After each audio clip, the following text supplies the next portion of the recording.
Now, I don't know what you're facing today, but I know this, everybody in this room is facing something. If it ain't nothing but life. If you don't have nothing to fight but life, if everybody likes you and you're just as beautiful as you can be and as healthy as an Olympian, if you deal with nothing but life, life will try you to the breaking point. It can be the best time in your life and the worst time all at the same time. On the outside, people don't look broken. You don't see bruises and you don't see scratches and you don't see scrapes, and people don't walk around in a big cast, and so you can't tell with the naked eye. The problem is that there's a malfunction on the inside. So many times, depression, what it feels like is this, that I'm so afraid to share what's going on the inside because I'm afraid it might destroy you. So what I do is I bury it on the inside of myself, only to destroy myself. For every struggle in your life, there is a strategy. They didn't get it either. I'm gonna try y'all. For every struggle in your life, there is a strategy. They got it. When it comes to things that really matter in life, I think all of us know that better is a perspective. You know why you think some people's lives are better than yours? Because you see the part that they show you. They might have a better house, but I wonder what goes on inside. And see, you don't know which one's better. When something is just beginning to bud, there is also trouble rising up right beside it. When the wheat came up, the tear came up with it. Not because the wheat wasn't real, but because it was. It came up at the same time. Life is crazy. If you live long enough, you will find out that some of the people you spent so much of your time envying were secretly miserable. There is something in you that will deliver you, but in order to produce it, you have to go through the dark place. We got to go backwards to get better. We got to go all the way back to get better. I have to be comfortable in my life to accept that sometimes loss is the way to gain, to know that sometimes the most painful moments are the most purposeful moments. I have to be comfortable in my life to stop comparing myself so much with people who are not meant to be the standard anyway. You will grow through what you go through. You will grow through what you go through. You can either stand up and take that small step forward. You don't have to know where you're going. You don't have to have the perfect plan. You don't have to know what tomorrow holds.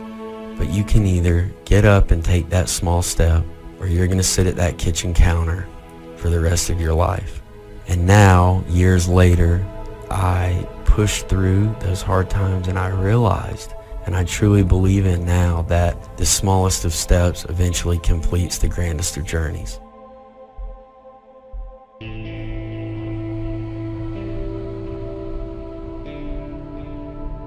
You can have what other people can't have. You can go where other people can't go. You can ask what other people can't ask for, because you are not a whosoever. Quit acting like a whosoever. Quit asking like a whosoever. Quit asking like you don't have a right to go in boldly and ask. You are a chosen generation. You are a peculiar people. Say, I'm not a whosoever.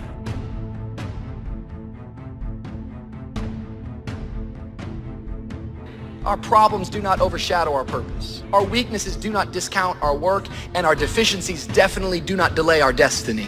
We have to learn how to work our weakness. You gotta work your weakness, because all of us to some degree have a thorn in our flesh. We all have gaps, we all have deficiencies, we've all made mistakes, we've all got these things that feel like a thorn in our flesh. If you wish to be successful, study success. If you wish to be happy, study happiness. Happiness is not an accident. It is first a study and then a practice. You would naturally assume that most people would make a careful study of them. Why they do not is yet another example of those aspects of life that fall into the category of mysteries of the mind. Remember, major keys to your better future are going to be ideas and information. Open people like to live on the periphery of boundaries, and they like to break boundaries between things, because interesting things happen when you think a different way, when you think outside of the box, so to speak. That's what open people do. They always think outside of the box, no matter what box you put them in. You know, and sometimes you meet people that are so open that they're completely disorganized. Their thought process is almost completely associational, like a dreamer. They just jump from one thing to another, and they're very interesting to talk to. It's very hard for those people to get their lives together because they're interested in absolutely everything, and their attention just flits all over the place. If we have any lack, it is not because we lack money or opportunity or resources. It is because we lack ideas that have taken form from information. If you search, you will find. So that is the way to discover ideas and life-changing information. Search. In order to find, you must search. You must go and engage in conversations with people of substance. You must go looking, go searching. Rarely does a good idea interrupt you. And as you make a diligent search, you will find just the ideas you need.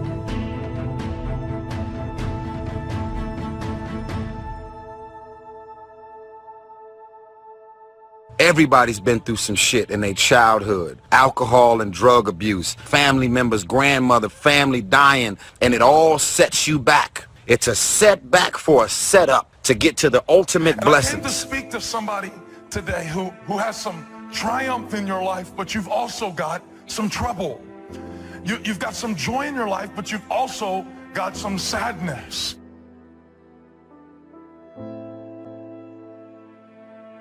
Until you have had the taste of finishing, you will not respect yourself.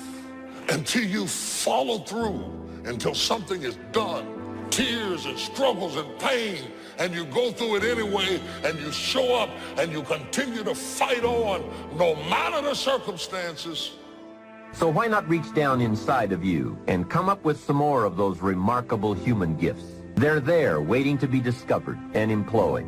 And I challenge you to do that because you can change. If you don't like how it is for you, change it. If it isn't enough, change it. If it doesn't suit you, change it. And I challenge you to do all that because you can change. See, you don't ever have to be the same after today, only by choice.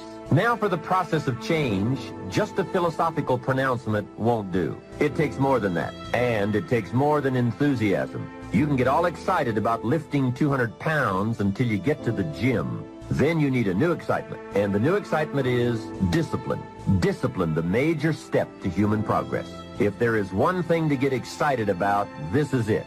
Get excited about your ability to make yourself do the necessary things to get a desired result. That's true excitement.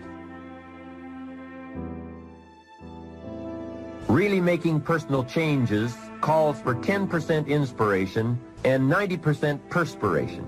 Wishing we could change is a beginning, but now wish must be translated into activity, and inspiration and affirmation must lead to discipline. We can affirm that we are going to change, but we must now form new habits and develop new disciplines for the affirmation to come true. We can look at developing ourselves spiritually, physically, and mentally. With respect to our spiritual development, this may be a major or a minor issue for you depending on your values and your goals. Come to your own decisions as to what it will take to nourish your spiritual nature. Next, let's look at physical development. The body and the mind work together and depend on each other, so they both need attention. Treat your body like a temple. So just put it in your notes. Body like temple. Not a bad suggestion. Now, in taking care of the physical, we must learn to be conscious of ourselves, but not self-conscious. We need to be aware of our physical appearance, our physical well-being, but not to the point of being self-conscious. But some people devote too much of their day to physical appearance. Physical appearance is going to have something to do with your future, your well-being, so do spend some time on physical appearance.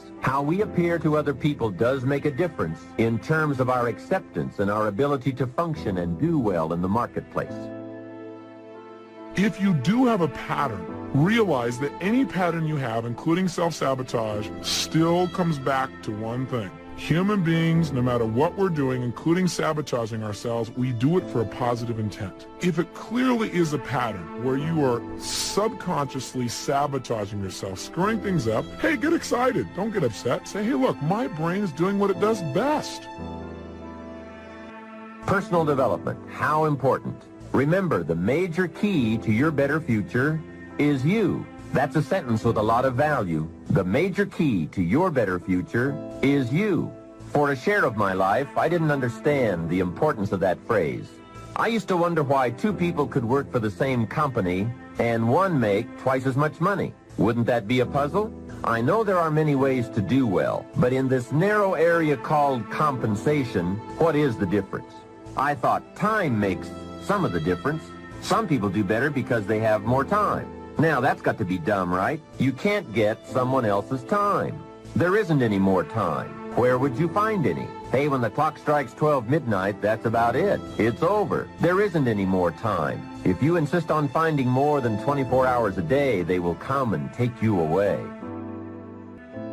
You see, what you become is far more important than what you get. However, it is also true that what you become directly influences what you get. Most of what we have attracted by the person we have become. So here's the great challenge of life. You can have more than you've got because you can become more than you are. That is the great focus of attention for life change.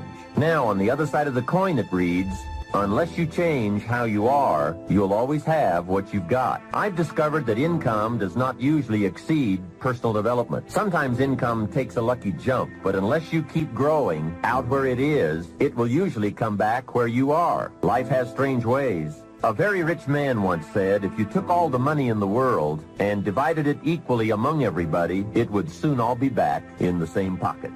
I guess it is hard to keep what you haven't attracted by your own personal development. It's not what we can do that's in question. What we can do is fantastic. What we can do is unbelievable. What we can do, it's what we settle for that's disappointing. What we become is what leads to all the good things.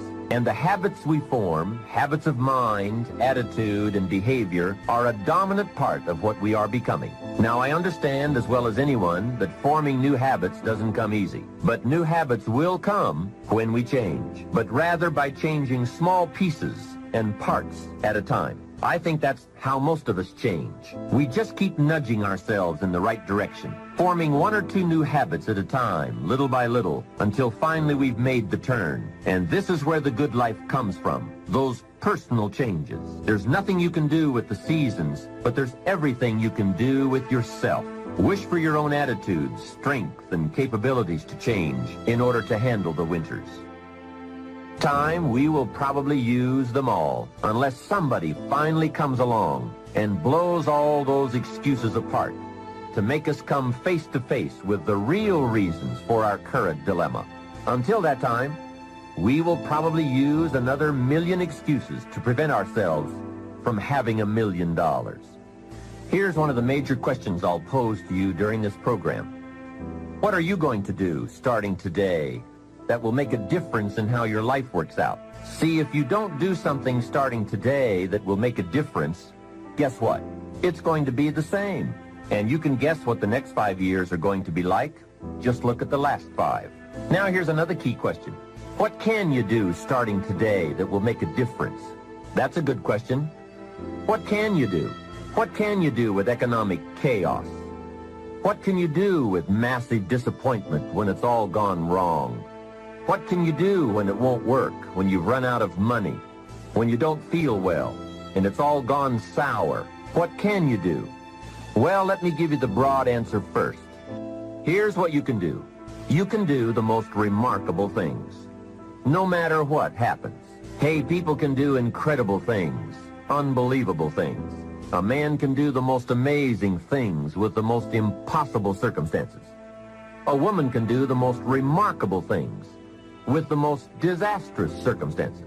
Hey, I found out kids can do remarkable things. That is, if they have remarkable things to do. I also found out if they don't have remarkable things to do, there's no telling what they'll do. For things to change for you, you've got to change, no matter what successes you've already achieved. Otherwise, it isn't going to change for you. I sure hope things will change. That seemed to be my only hope. If it wasn't going to change, I was in serious trouble. Then I found out it wasn't going to change, and I was in serious trouble. Hey, remember, it isn't going to change. Not long ago, I did a seminar for a group of oil company executives during their convention in Honolulu. Sitting around this conference table, one of them asked, Mr. Rohn, you know some important people around the world. What do you think the next 10 years are going to be like? I said, gentlemen, I do know the right people. I can tell you. So they all listened very carefully. I said, gentlemen, based on the people I know and from the best of my own experience, I've concluded that in the coming 10 years, it's going to be about like it's always been.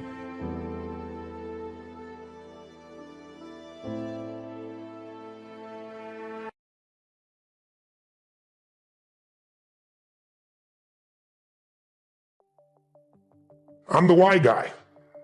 I don't know why you do what you do. What is your motive for action?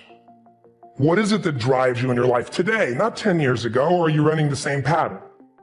Because I believe that the invisible force of internal drive activated is the most important thing in the world. I'm here because I believe emotion is the force of life. All of us here have great minds. You know, most of us here have great minds, right? I don't know if I'm in the category, but we all know how to think. And with our minds, we can rationalize anything. We can make anything happen. We can, I agree with what was described a few days ago about this idea that people work in their self-interest. But we all know that you don't work in your self-interest all the time. Because when emotion comes into it, the wiring changes in the way it functions. And so it's wonderful for us to think intellectually about how the life of the world is, and especially those who are very smart. We can play this game in our head, but I really want to know what's driving you. And what I'd like to maybe invite you to do by the end of this talk is explore where you are today for two reasons. One, so that you can contribute more. And two, so that hopefully we can not just understand other people more, but maybe appreciate them more and create the kinds of connections that can stop some of the challenges that we face in our society today. They're only going to get magnified by the very technology that's connecting us, because it's making us intersect. And that intersection doesn't always create the view of everybody now understands everybody and everybody appreciates everybody. So I've had an obsession basically for 30 years. And that obsession has been what makes the difference in the quality of people's lives? What makes the difference in their performance? Because that's what I got hired to do. I got to produce the result now. That's what I've done for 30 years. I get the phone call when the athlete is burning down on national television and they were ahead by 5 strokes and now they can't get back on the course. And I got to do something right now to get the result or nothing matters. I get the phone call when the child is going to commit suicide, and I got to do something right now. And in 29 years, I'm very grateful to tell you I've never lost one in 29 years. It doesn't mean I won't someday, but I haven't done it. And the reason is an understanding of these human needs that I want to talk to you about. So when I get those calls about performance, that's one thing, like how do you make a change? But also, I'm looking to see what is it that's shaping that person's ability to contribute, to do something beyond themselves. So maybe the real question is, you know, I look at life and say there's 2 master lessons. One is there's the science of achievement, which almost everyone in this room has mastered to an amazing extent. That's how do you take the invisible and make it visible, right? How do you take what you dream about and make it happen? Whether it be your business, your contribution to society, money, whatever it is for you, your body, your family. But the other lesson of life that is rarely mastered is the art of fulfillment. Because science is easy, right? We know the rules, you write the code, you follow the, and you get the result. Once you know the game, you just, you up the ante, don't you? But when it comes to fulfillment, that's an art. And the reason is it's about appreciation and it's about contribution. You can only feel so much by yourself. So I've had an interesting laboratory to try to answer the question of the real question, which is what's the difference in somebody's life if you look at somebody like those people that you've given everything to, like all the resources they say they need. You gave them not a $100 computer, you gave them the best computer. You gave them love, you gave them joy, you were there to comfort them. And those people very often, and you know some of them I'm sure, end up the rest of their life with all this love, education, money, and background, spending their life going in and out of rehab. And then you meet people that have been through ultimate pain, psychologically, sexually, spiritually, emotionally abused, and not always, but often they become some of the people that contribute the most to society. So the question we got to ask ourselves really is, what is it? What is it that shapes us? And we live in a therapy culture. Most of us don't do that, but the culture is a therapy culture. And what I mean by that is the mindset that we are our past. I want to talk to you today about unclutter your mind. We're tempted to live guilty because of past mistakes, bitter over what didn't work out. We wonder why we don't enjoy life, why we're not passionate about dreams, why we can't sleep at night. It's because our mind is cluttered. You weren't created to live worried, guilty, bitter, upset. If you're going to reach your destiny, you have to clear out the clutter. You can't stop negative things from coming, but you can keep them from staying. You don't have to hold on to it. When we make mistakes, guilt will come. Condemnation, telling us how we don't measure up. You can hold on to it, go around down on yourself, or you can let it go. When you go through a disappointment, something doesn't work out, you can hold on to it, live discouraged, or you can let it go. When the medical report is not good, when the contract doesn't go through, when you're in a legal situation, you can hold on to it, live worried, thinking, what am I going to do? Or you can let it go. You can clear out the clutter. You can get rid of the negative things that are stealing your peace, taking your joy, draining your energy. The scripture tells us to guard our minds. You have to be proactive when it comes to keeping your mind in peace, because all through the day there's clutter. There's noise, there's jealousy, there's hurts, there's offense. They may come, but you don't have to hold on to it. Reinterpreting our past.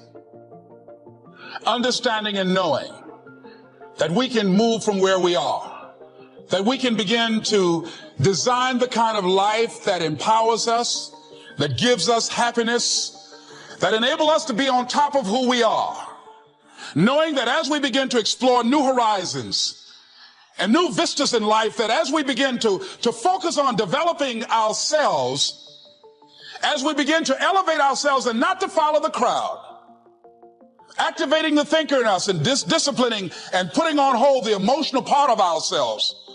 It's not easy, but through practice and practice and practice, practice makes what? Practice makes improvement. You can always better your best. You can always go beyond anything that you have ever done. You'll never hit a state of perfection. You're always bigger than what you do. And so all you're looking for are new breakthroughs through practice and practice and practice. You'll get better and better and better. And there's still some things that will happen to you that will catch you on the blind side that you did not anticipate. You'll get knocked down, but you won't be knocked out. You'll be able to get to your feet again, be on the ropes, but you'll have a fast recovery rate when you work on yourself. Hard work matters. Why does hard work matter? Well, hard work matters strategic because if you make more phone calls, you do the old adage, right? Show up earlier than everybody else, leave later. But there's something more deep about that. Yes, making more phone calls, seeing more people, being more active, being busier, putting in more hours into something always gives you a strategic chance to be more successful in it because you've increased your odds. You've talked to more people, you're more likely to get more prospects, you're more likely to get more clients or recruits or candidates for your business. So yes, strategically that increases your chances. But something powerful happens when you do things other people aren't willing to do. You begin to believe you deserve to have things other people won't have. And that's what gets you a seat at the table of success. Now once you're there, it's a dogfight. It's a dogfight of skills and talents and luck and faith and circumstance and blessing and all that stuff. But just to get to the table, to get into the room, you have to believe you deserve to be there. And so again, I want to say this to you. The hard work part plays into shifting your identity. That over time, not even that long a period of time, when you're doing the things others are unwilling to do, you begin quietly to begin to believe that, oh, I deserve to be rewarded in ways these other people aren't going to be rewarded because I'm doing the things others won't do. And so the fastest way to change your identity, to change our belief, is just to flat get to work, to flat get there earlier, to flat leave later, to just make more calls, see more people, be more relentless, just pour ourselves into the work, because actually the hard work can in reverse impact our identity. And that's what begins to happen. When you start to do those things they won't do, you begin quietly to change your belief. That you begin to believe, oh, I deserve to sit at the table with these other people who do the things other people aren't willing to do. That there's a responsibility to freedom and that there is freedom in responsibility. You know, and that earn your way there. We remember the stuff we earn, the stuff we experience, more than what the teacher tells us or what someone gives us for free. We just do. We broke the proverbial sweat on it, whether it was mental or physical or whatever. We built it. We understand. We felt how we got it, how we achieved it, how we got what we wanted. Those stick with us. Whether we forget them intellectually, they were written in our lineage, and they build resilience, and they build a healthy, true optimism going forward to know that, oh no, I've worked for something before and achieved it. Delayed gratification. Oh, there are choices I can make today for myself that will pay me back later in life. mailbox money, as we call it in the entertainment industry, ROI. There are specific personal choices we can make, and they're worth considering. Look, I'm all for hedonism. I'm all for immediate gratification too. Sometimes it's like, yes, dude, it's Halloween. Eat all the candy you want. Go for it. It's not going to become a habit day to day. There's certain nights where you're like, hey guys, tonight we're going to blow it out. The walls are padded and we got nothing. We're off work on Monday. Let's go. You know, I mean, certain times to say that's okay, but there's, you know, where is the selfish choice, the selfless choice? Where is what we want actually what we need? Where is what we need actually what we want? Where is the best choice for me, the best choice for we? Where's the best choice for we, the best choice for me? That's the place, I believe, talk about honey holes, that's the real place to go forward in trying to find. Tee ourselves up for those green lights in the future. And the simple things, let me bring it down to really simple. You drink coffee? Do you prepare your coffee, put it in the filter, and pour the water in the coffee maker the night before? Not for myself, but ironically, I do for my wife. Because you're teeing her up for what?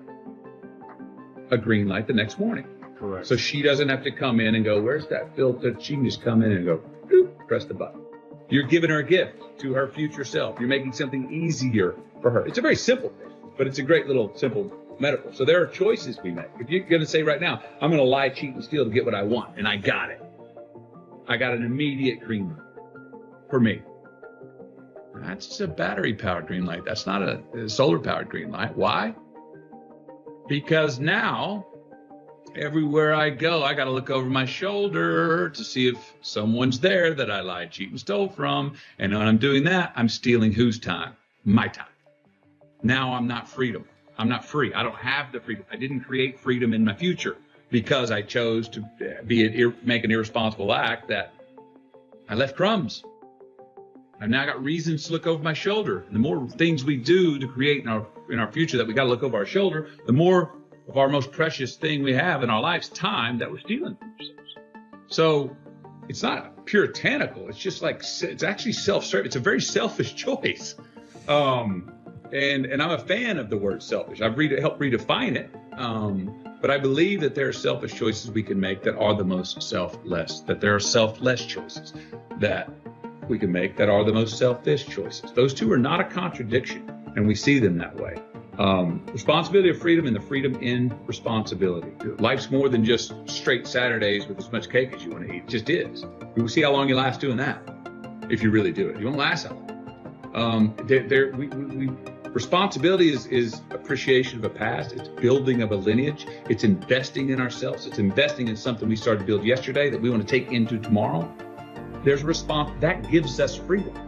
So to actually have true freedom, we have to be responsible, more responsible for certain things, for ourselves, who we are, constantly investigating and interrogating our better selves to say, I'm going to be a little bit better at this tomorrow, knowing that we never land. There's no ta-da moment. And that is one thing I think we all got to watch. We all are so result oriented. Oh, if I keep doing this, I'm going to get to that place of pure enlightenment. I'm going to go, ta-da! Bullshit. No, you don't. Can it be a small ascension of evolution? Yes. But there's no ta-da moment. We're always chasing yet. And if we can get comfortable and understand and laugh and be ready to work hard at the fact that we're all just, if we could just say, we're all just achieving our way to the unachievable. And that's as good as it gets. And that's pretty damn awesome. That's the honey. It's the third time I've said that in this talk, but I love that word. This is what people need to know is like, you know, even if you've been working for 10 years on something, because you've been working on your craft for a decade as a monk and then just teaching in schools and then corporate life and then HuffPo, like you've been working behind the scene for 10 years. It can take, you know, a few pieces of content or one piece of content that will be the thing that sets you off with momentum. You know, someone like Rachel Hollis, she spent 10 years writing books and doing events with a few hundred people max. And then one piece of content, a book, launched her. And you had these videos that just, they all launched. And it took you to another level. So in this book you have now coming out, it's going to be a game changer. I was just reading through it again before I got here. And I was just like, there's so much great information in this, but it's wisdom from years of practice and years of experience. So that's what I think people need to know is like, if you're a creator, if you're someone who's got a gift inside, all it takes is one piece of content for you to really pop. So just keep creating. And that's what you've done beautifully. You keep showing up. Man.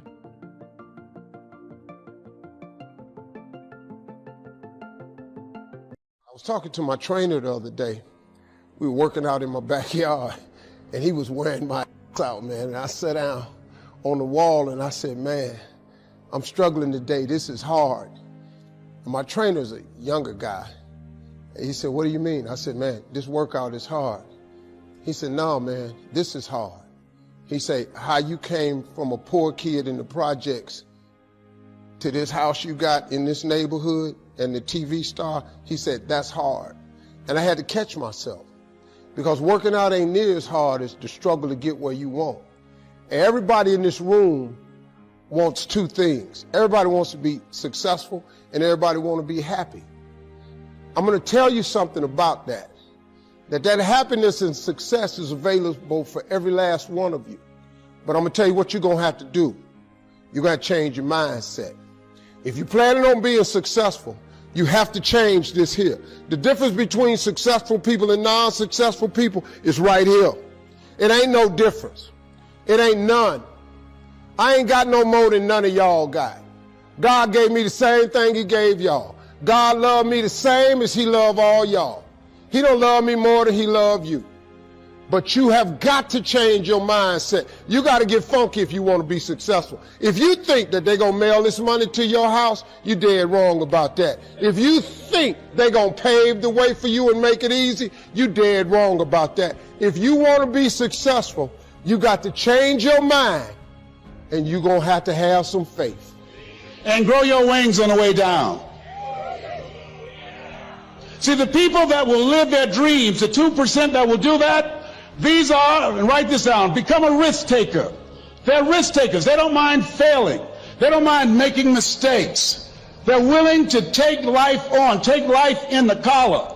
This God said, if you're not willing to risk, you cannot grow. And if you cannot grow, you cannot become your best. And if you cannot become your best, you can't be happy. And if you can't be happy, then what else is there? I like what Helen Keller said. She said, life is short and unpredictable. Eat the dessert first.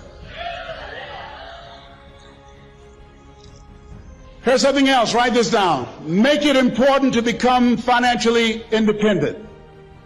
You know, people say money won't make you happy, but everybody want to find out for themselves. You look at yourselves, make it important that you find some way to use your talents and gifts that generate the income that allow you to control your destiny. I read something that said, either you control your destiny or someone else will. You have got to make some decisions in your life, but you got to tie it to this gift. Your gift is the thing that you do the absolute best with the least amount of effort.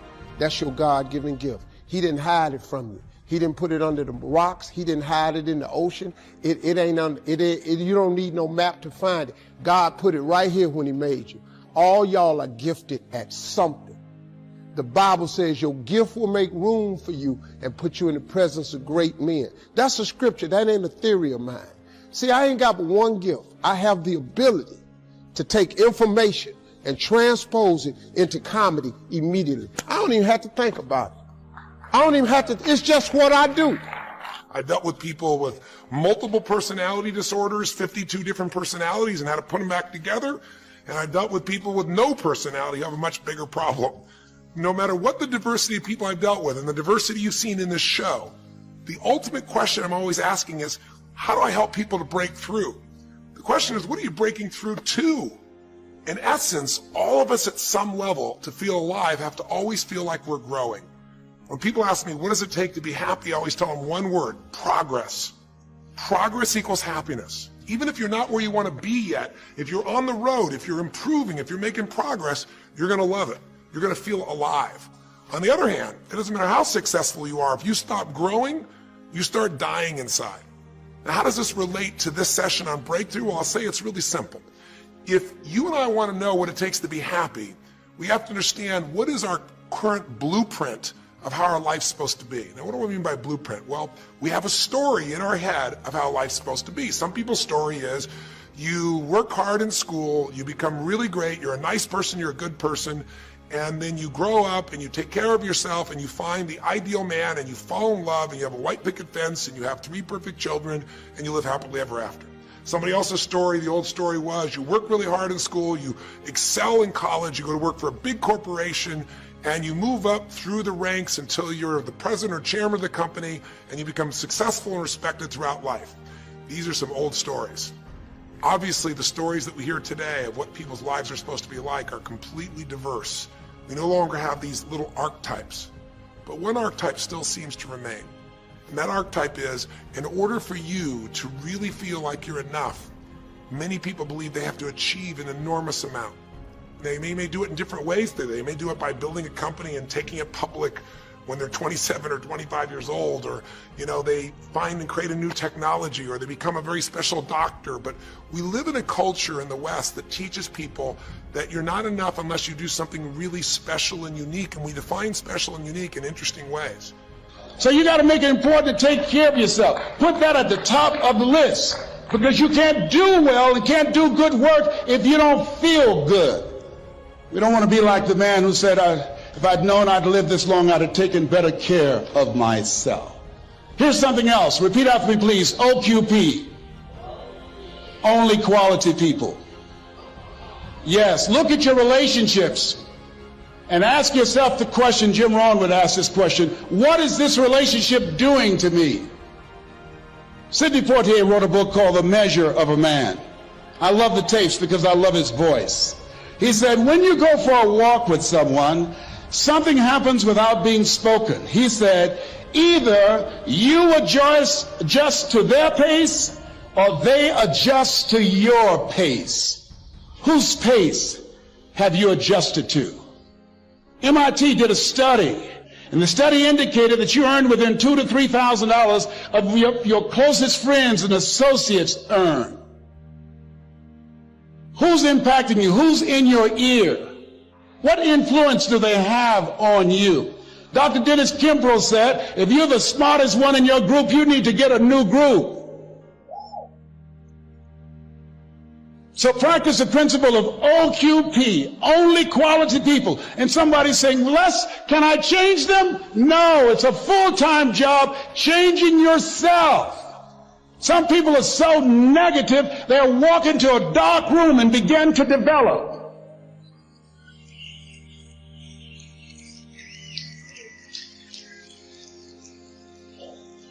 My family members and friends call me crazy for going to seminars, spending money on books and tapes and going to seminars. When are you going to stop going? I said, when I die. See, if you and I from this day forward are going to be happy, just remember what we've said. It takes 2 things, grow and give. A meaningful life comes from growing, that sense of progress, and it comes from having life not just be about me, but about we, doing something that makes me feel connected to other people besides myself. That growth, that sense of contribution fills a deep spiritual need that we all have. If you are unhappy in your life, you got 3 choices, really 2. Blame, that's not a choice, it's not going to work. Don't blame someone else, don't blame the event, don't blame yourself. Just figure out what you're going to do to change your life. That's my specialty. If you like my coaching or my team's coaching, come visit with us, come to an event, come get a coach, come through a program, and we'll guide you through it more than just a few minutes like this, and we'll do it directly, in an environment that'll shift you. Or change your blueprint. You're going to have to rewire what's going on inside, and that's what we focus on as well. So I hope this journey has been an interesting one for you. I hope it's opened up your eyes to what it takes to go from where you are to where you want to be. It takes changing your emotional pattern. It takes bringing presence to your life. It takes realizing you have no problems compared to somebody else and putting your life in perspective. It takes the ability to deal with those extreme stresses that happen in your life by questioning your limiting beliefs. And again, we'd love to coach you and show you how to change those in a permanent way where it happens automatically, just like lifting weights so often until the muscle's always there and you find yourself able to follow through. It takes for you to be able to figure out how to deal with crisis and how to turn it around. It takes facing your fear. It takes pushing yourself through what used to stop you. It takes putting yourself in a position where you connect to what's more important than just yourself, what you value than just yourself. And it takes, I think in this case also, the ability to realize that no matter what happens to you, you're more than that moment. You're more than the story you think you're supposed to be. And that even when you're not matching what you think you need to be, maybe there's a reason for that. Maybe you're having to find a different part of yourself that's going to fulfill you at a much deeper level. Sometimes failing to get your goal gives you your destiny. I can't tell you how many people I've known over the years who had an idea of what they thought their life was supposed to be like, and they didn't achieve it, and they felt miserable and upset and frustrated, and one day an opening happened and they went, oh my God, thank God that didn't happen. I think it's Garth Brooks had a great song, and it's a song about when he was in high school and he was in love with this girl, infatuated with her, and she didn't even know that he existed. And he prayed to God every day that she would notice him, that she would fall in love with him. And then sure enough, she never did. He was so disappointed. His blueprint didn't match. His life didn't match it because she didn't even know he existed. And he felt this suffering. He could do nothing to turn it around. Well, 15 years later, he became a guy named Garth Brooks, somebody everybody knew, and he could rock, stadiums with his energy and his song and his music. And he goes back to be at his high school reunion. I think it was his 15-year reunion, if I remember correctly. I don't remember the exact year, but all I remember is he said he saw that woman that he was so obsessed by. He was looking forward to seeing her. And now he was Garth Brooks, and he met her. And after he met her and spent some time with her, he wrote a song called Thank God for Unanswered Prayers. Sometimes not getting your blueprint's the best thing that ever happened, because the disappointment drives you to find something more important inside of you. Or not getting it makes you look for another aspect of your life, a spiritual aspect, a family aspect, a physical aspect. If you can just trust that life doesn't happen to you, it happens for you, then you can find in any situation a benefit that can take your life to the next level. I don't care if you're Frank and Kristen. I don't care if you're, Mandy and Scott. I don't care if you're Joaquin and Kim. Every one of us in our life is going to face situations where it feels like we have total trauma, something that's been taken from us. The real question is, what are you going to do with it? Some people just live in their story of what they don't have, and they have the right to do that. If Frank and Kristen lived in pain and felt bad, we'd all say they have the right to do it. It's the difference between what you have the right to do and what you deserve to give yourself and others. We have the ability to transcend whatever happens to us. There's something called post-traumatic growth. Very few people know about it. Two people go through the same stress. One's destroyed, the other grows. What's the difference? The people that grow will not give up. They don't have any excuses. They find the way to break through whatever it takes. And when they do, three things happen. Number one, they realize who they really are and what they're capable of. They realize they're so much stronger than they thought they were. And number two, they deepen all their relationships. You want to know who really cares about you, who you love and who loves you? Go through some tragedy, go through some hard times. All your Facebook friends go away. Your real friends, your real family shows up for you, and you show up for them. And it deepens your relationships. And the third thing happens, if you can push yourself through and break through whatever challenges life gives you, is each time you have a breakthrough, you get stronger. And it almost like builds a psychological immunity in you, where suddenly, all of a sudden, it's like stuff happens, you know stuff's going to happen, and you're not scared of it anymore. Because after you've been through a stroke, after you've been through, losing the use of some of your body, your senses, after you lose a family member, and you break through to that, you get to the other side, it's like, give me your best shot, life.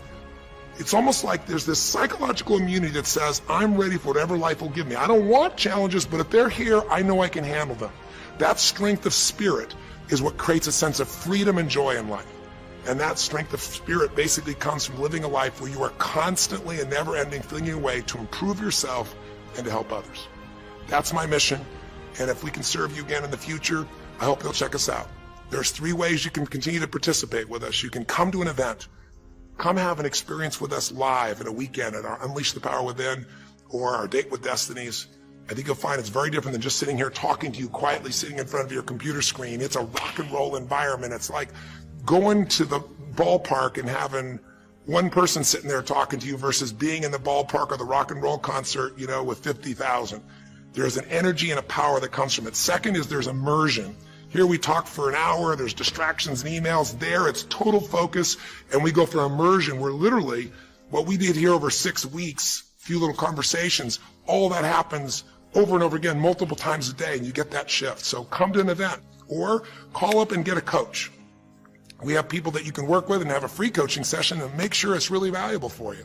But these are people that can check in with you to help make sure you break through, you make the changes you want to make in your career or your finances or your body or your emotions or whatever area matters to you. And finally, lastly, and probably most importantly, every day you got to feed your mind. Because every day most of us are turning on, some form of news. It shows up in our pocket, in our Blackberries or iPods or our iPhones, I should say. It shows up on your computer constantly. It chases us, and it rarely does a good idea interrupt you. Really what you have to do is pursue the ideas, pursue the experiences that are going to change your life. And we have a way to do it called net time, no extra time. A way where you can keep feeding your mind the stuff that really matters with some products or services. So if you're interested in any of those things, be sure to click on your interest of an event or interest in having a free coaching session, or maybe try one of our audio programs, because the other challenge here is with video, you got to sit here potentially and watch me, but with audio, you can do it while you're working out, you can do it while you're cleaning the house, you can do it while you're driving in the car, while you're getting to work. We'd love to continue serving you in any way we can. I know I've gone long in this session, but I really want you to think about, how can I get my life the way I want it to be? The way I do it is I figure out what my blueprint is and I update it for what life is. I change my life, match my blueprint, and suddenly my life feels full and alive. Thank you for the time that we spent together here. I've really enjoyed our time, and I hope that this breakthrough series reminds you to never settle for less than you can be. Never settle for less than you can give or you can share. Live strong, live with passion, and God bless.